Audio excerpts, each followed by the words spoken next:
Let's go with Israel and Palestine. So I don't know if you may have noticed, but I'm not Israeli or Palestinian. However, I do have a pretty good friend who's Palestinian, and I've talked to people who empathize with the Israeli side too. Um, so at USC, we've had lots of Palestinian protests. In fact, I think they made national news. Um, but I don't know, it's such a controversial and complicated topic. But one thing for certain I do know is that Israel definitely should um, decrease their hostilities.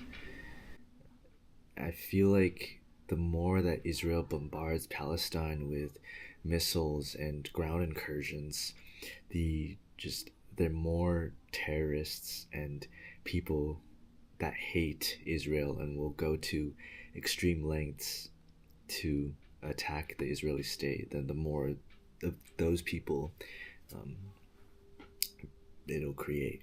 So I think that's number one is just to they definitely need to stop like attacking. I think that's partially due to Benjamin Netanyahu's right wing group. They're definitely very nationalist, and they believe, honestly, if they had it their way, they'd probably take over the entire coast of the Mediterranean over there and make it all Israel. So I think, yeah, definitely the rise of right wing nationalism. That's something that should be curtailed. As to like um, who should be like who's right or wrong in this, I feel like both parties have the right to live there. So something like a two-state solution should be achieved, where Palestine and Israel both have dual governance over that region, which is, now that I think of it, pretty much impossible. they, I think Clinton tried that and it didn't really work. But yeah, definitely just so concerning like America's role with the situation over there. A large part of the reason why Israel's able to maintain their attacks and military operations is due to American funding, right? You have Lockheed Martin, Northrop Grumman providing missiles, ammunition, guns, tanks, and just sending them all over there. Uh, that's definitely a big reason. I think that the U.S. should stop doing that, because I mean, like, a bunch of people are getting killed over there, right? And Israel's doing just fine. They have plenty of guns and stuff. And the thing is, like, if the U.S. stops sending that much money, they won't have as much of a surplus, right? So they can't just go ballistic and crazy and just like shoot missiles and stuff. They'll have to like take a more defensive and more, I think, calculated stance. They won't have as much freedom. In terms of like Palestine's attack on October 8th, that's definitely a very contentious issue. Um,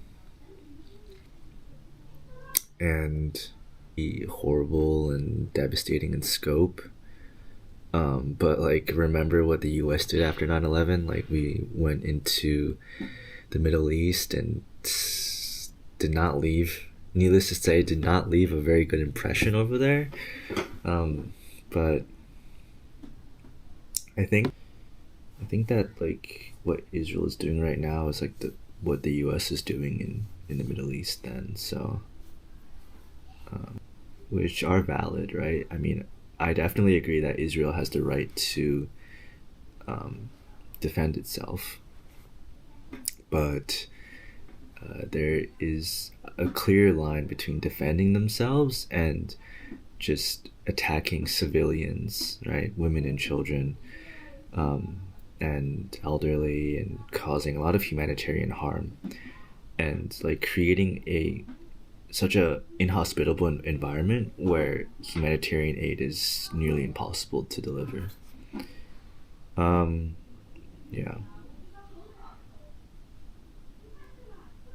Please realize that I'm not like super knowledgeable about this. It's mostly from um friends, news, a little bit of research I did, but really pretty surface level. But what I'm trying to do is just give you a like um, insight into what like a college student who's rather impartial to the whole um, conflict on what they think. Yeah.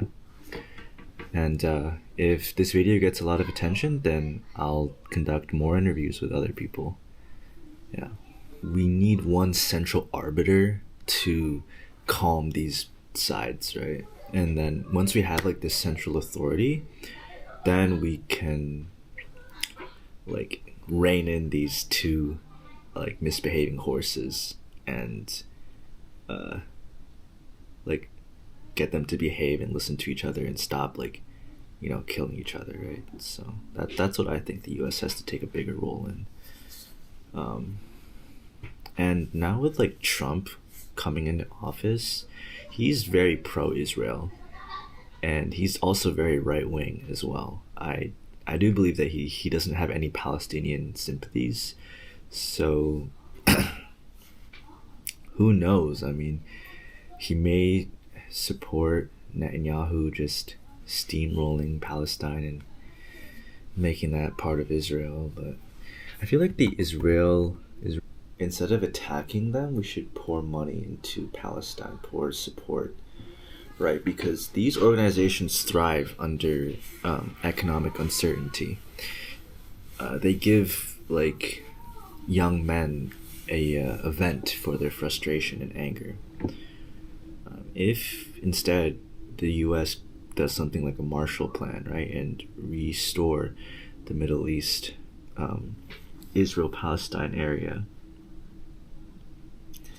then that means less people will flock to these parties, these like to Hamas and Hezbollah, because they'll have other economic pathways, right? They don't have to resort to terrorism. They don't have to resort to crime and violence to support themselves and their families.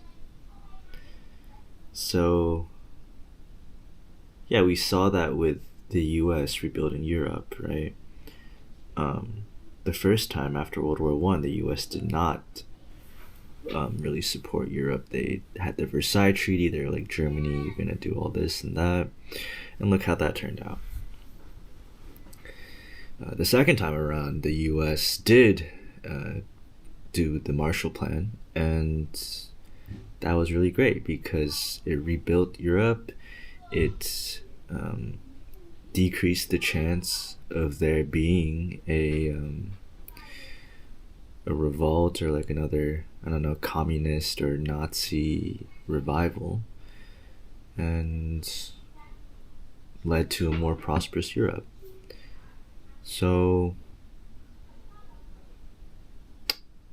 that's what the US should do with Israel. Yeah.